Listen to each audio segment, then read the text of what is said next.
Watching News at Prime, let's bring you this conversation now. Local airlines are facing a bleak festive season as a result of the suspension of navigational procedures due to non-compliance. SA flights are expected to experience some delays or even cancellations due to the suspension of the air traffic navigation services.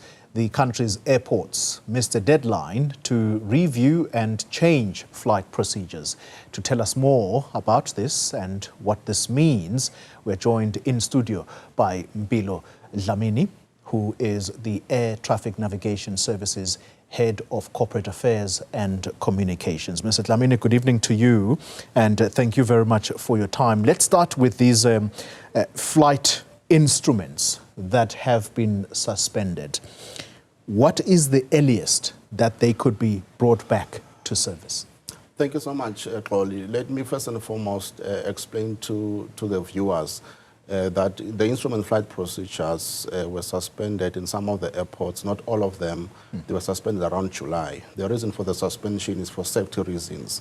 You know, the ICAO and the International Civil Aviation Authority regulations, they say all the instruments that are deployed at the airports that are used by the aircraft, they must be maintained within a period of about 5 years. You know, they vary in terms of their lifetime. So one will be due for update or maintenance this year, the other one next year, so on and so forth.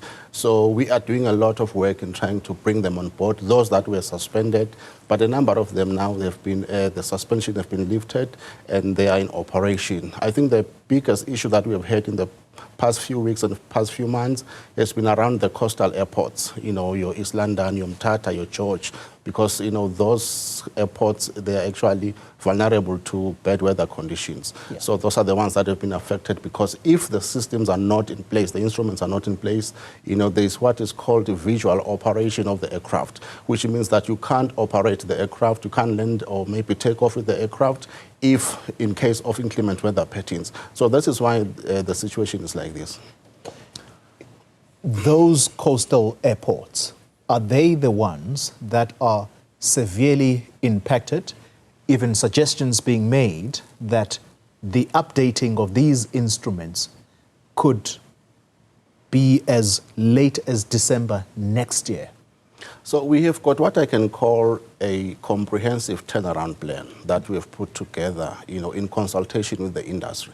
When we are talking about the industry here, we're talking about the airline operators, we're talking about the airports operators. So we are in constant conversations with them, consultation with them, to see which ones should be brought on board quicker than the others. So what we have done now, we have prioritized the instrument flight procedures, you know, based on what I call, you know, priorities. The priorities that we have, like we have mentioned, are the areas where there is absolutely no instrument in place. Like, for instance, in the East London airports and the George airport, there were runways that did not have the instrument in place altogether. So those were the priority procedures that we have put in place. And for instance, like tomorrow, we are making sure that we are submitting to the CAA, which is our regulator, so that they can uplift and approve and uplift, you know, those procedures in those airports. And then we have got other airports that are not necessarily put under the priority list.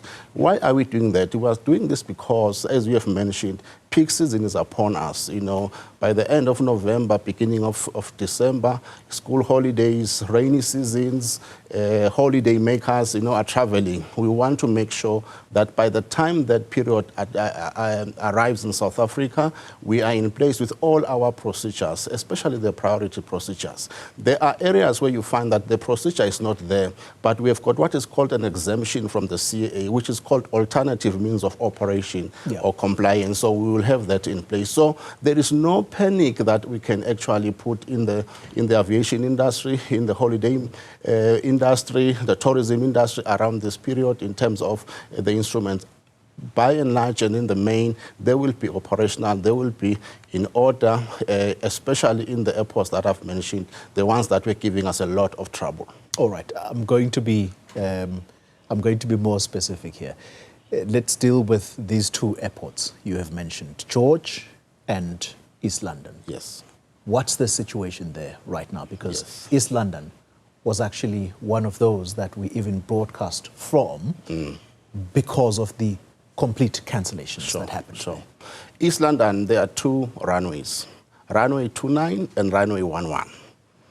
Runway 29 has got all the instruments in place, it is functioning well. However, if the wind direction does not favor the use of runway 29, we need to opt for runway 11. Runway 11 did not have the instruments in place.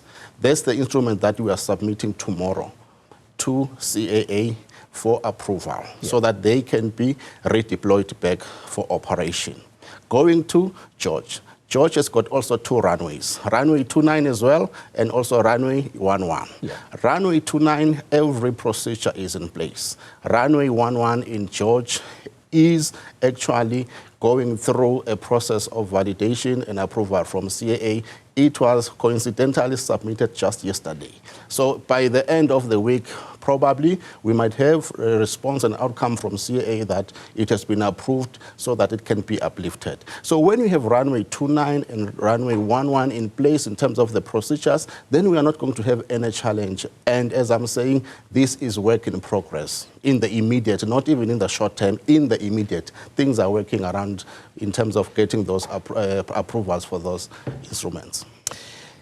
If these approvals take time, based on what I've read, the mitigation measures will mean that pilots must rely on their skills and other navigation methods. Yes.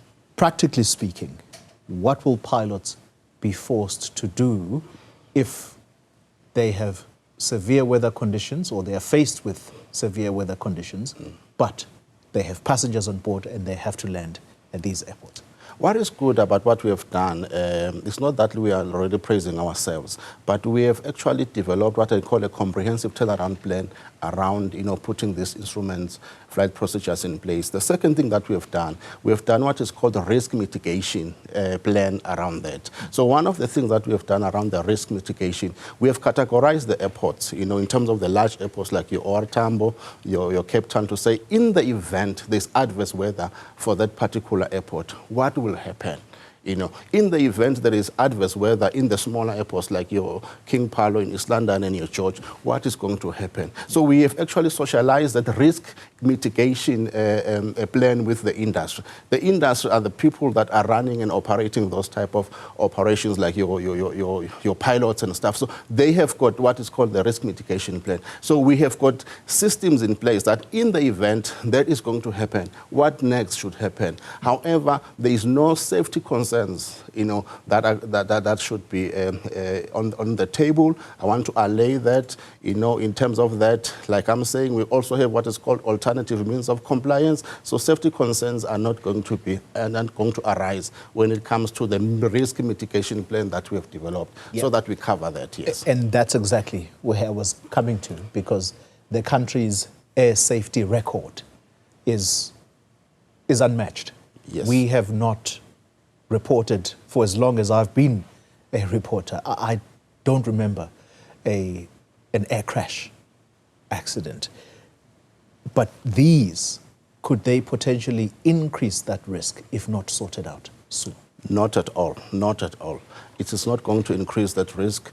Why I'm saying this is because, like I'm saying, by the 30th of November, our plan is that all airports will have instrument flight procedures in place. At least all the basic instrument flight procedures that should be there in a runway, they will be there. So there will be no risk associated with that.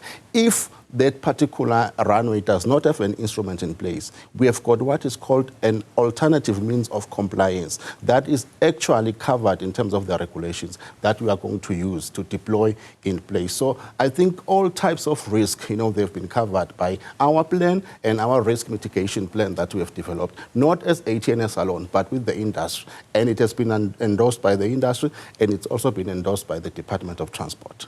All right. Thank you very much for your explanation tonight, Mphilo Dlamini. He is the Air Traffic Navigation Services Head of Corporate Affairs and Communication. We'll call on you if and when trouble comes, but thank you very much for the time being. No, thank you so much, Tolly.